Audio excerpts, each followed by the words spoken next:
بسم اللہ الرحمن الرحیم۔ عیسیٰ غوجی کا چوتھا باب ہے برہان، سبق نمبر 1 میں خوش آمدید۔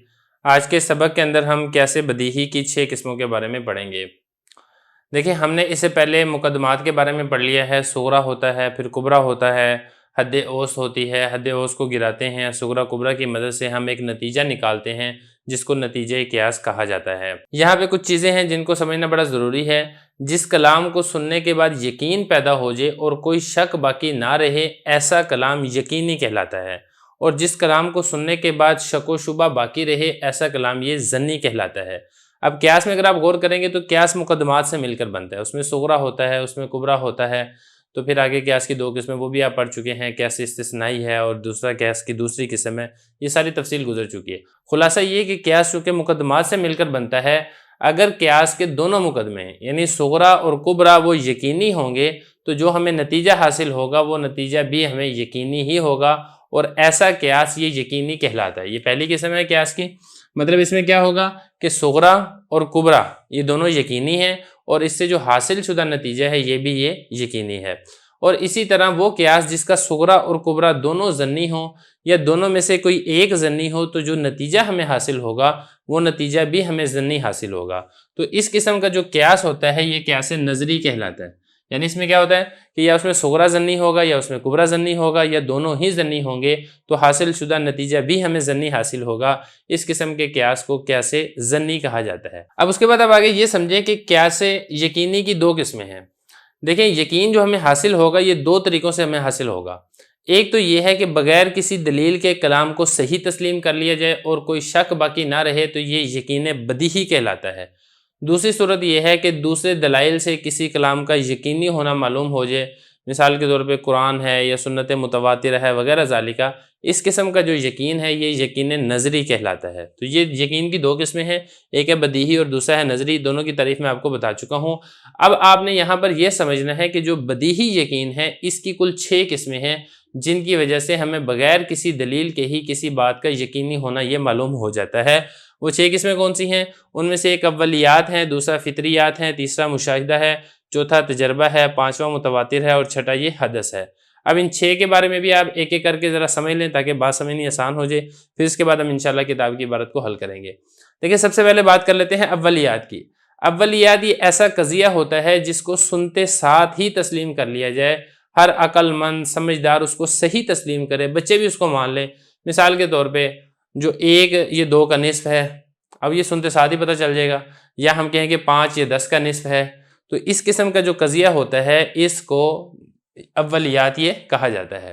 اب دوسرا سمجھیں، دوسرا ہے فطریات۔ فطریات وہ قضیہ ہوتا ہے جس کی دلیل اس کے ساتھ موجود ہو اور دلیل ذہن میں نظر ڈال کر اس دلیل کو تسلیم کر لیا جائے۔ جیسے 4 جفت ہے، اب ہمیں معلوم ہے کہ جفت اس کو کہتے ہیں جو 2 برابر حصوں میں تقسیم ہو جاتا ہے، اور جب ہم 4 کے بارے میں دیکھیں گے تو یہ 4 اس پر جفت کی تعریف صادق آ رہی ہے، تو ہم نے کہہ دیا کہ یہ جو 4 ہے یہ بھی یہ جفت ہے۔ اب یہ دیکھیں، یہ قضیہ ہے، ساتھ اس کی دلیل بھی موجود ہے، لیکن وہ دلیل ایسی ہے کہ سنتے ساتھ ہی جو ذہن ہے وہ فوراً اس دلیل کی طرف پہنچ جاتا ہے، اور جو اس کا نتیجہ ہے وہ ہمیں خود بخود ہی اسی کے ذریعے سے معلوم ہو جاتا ہے۔ اب تیسری قسم دیکھیں ذرا، مشاہدہ۔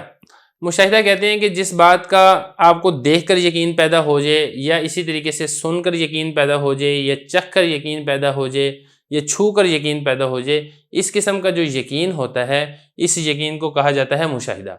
مثال کے طور پہ آپ نے آم کو چکھا تو آپ کو یقین ہو گیا کہ آم میٹھا ہے، یا اسی طریقے سے آپ نے ہاتھی کو دیکھا، جب آپ ایک جانور کو دیکھا ہے ہاتھی کو، تو آپ کو دیکھنے سے یقین پیدا ہو جائے گا کہ یہ ہاتھی ہے۔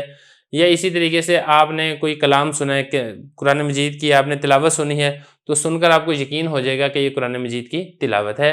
اس قسم کا جو یقین ہوتا ہے اس یقین کو کہا جاتا ہے مشاہدہ۔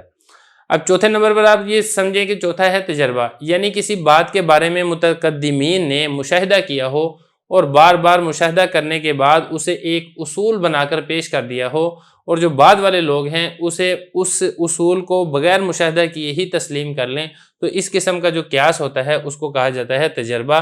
یعنی یہ بزرگوں کے، پرانے لوگوں کے تجربے سے ایک چیز ثابت ہوتی ہے۔ مثال کے طور پہ فن طب ہے، اب اس نے میڈیکل سائنس نے تحقیق کی، تحقیق کرنے کے بعد انہوں نے ایک چیز پہ اتفاق کر لیا کہ جو پیناڈول ہے اس سے جو بخار ہے وہ دور ہو جاتا ہے۔ اب انہوں نے اسی طریقے سے لوگ اس کو نقل کرنا شروع ہو گئے، آپ نے سنا تو آپ اس کو سنتے ہی آپ اس کو تسلیم کر لیتے ہیں، اگرچہ ہم نے خود اس کا پریکٹیکل نہ بھی کیا ہو لیکن اس کو سنتے ساتھ ہی اس کا یقین آ جاتا ہے۔ تو یہ تو ہو گیا تجربہ۔ اب اس کے بعد اگلی قسم دیکھیں متواتر۔ متواتر کہتے ہیں کہ جس کو اتنے لوگ نقل کریں، جس کے بارے میں نقل کرنے کی وجہ سے اس کے بارے میں یقین پیدا ہو جائے، ان کے بارے میں یہ احتمال باقی نہ رہے کہ سب نے جھوٹ بات پر اتفاق کر لیا ہوگا۔ مثال کے طور پہ نبی کریم صلی اللہ علیہ وسلم کی ہمیں نبوت اور رسالت کا علم ہے، کیونکہ اس زمانے سے لے کے آج تک یہ والی بات نقل ہوتی چلے آ رہی ہے۔ یہ اسی طریقے سے قرآن مجید کے بارے میں ہمیں علم ہے کہ اللہ تعالیٰ کی کتاب ہے۔ کوئی بندہ ہے نا، ایک بندہ جھوٹ بول لے گا، 2 بندے جھوٹ بول لیں گے، 200 بندے جھوٹ بول لیں گے، 2000 بندے جھوٹ بول لیں گے، لیکن لاکھوں لوگ تو جھوٹ نہیں بول سکتے، سینکڑوں لوگ، ہزاروں لوگ، لاکھوں لوگ یہ تو جھوٹ نہیں بول سکتے۔ تو اس قسم کا جو ہمیں یقین حاصل ہوتا ہے اس کو ہمیں کہا جاتا ہے متواتر۔ اب آخری قسم دیکھیں حدث۔ حدث کہتے ہیں گمان اور خیال سے کوئی بات کرنا اور دلیل کو مرتب کیے بغیر ہی نتیجے تک پہنچ جانا، اس قسم کا جو قیاس ہوتا ہے اس کو حدث کہا جاتا ہے۔ مثال کے طور پہ ایک قول ہے چاند کی روشنی یہ سورج کی روشنی سے ہی حاصل شدہ ہے، تو یہ گمان اور خیال سے ایک بات کر دی گئی ہے اور اس کو ایک یقینی سمجھ لیا گیا ہے، تو اس قسم کا جو یقین ہوتا ہے اس کو کہا جاتا ہے حدث۔ تو یہ آپ نے ساری چیزیں سمجھ لی ہیں، اب یہ ساری چیزیں انشاءاللہ ہم کتاب کی عبارت کے اندر بھی حل کریں گے۔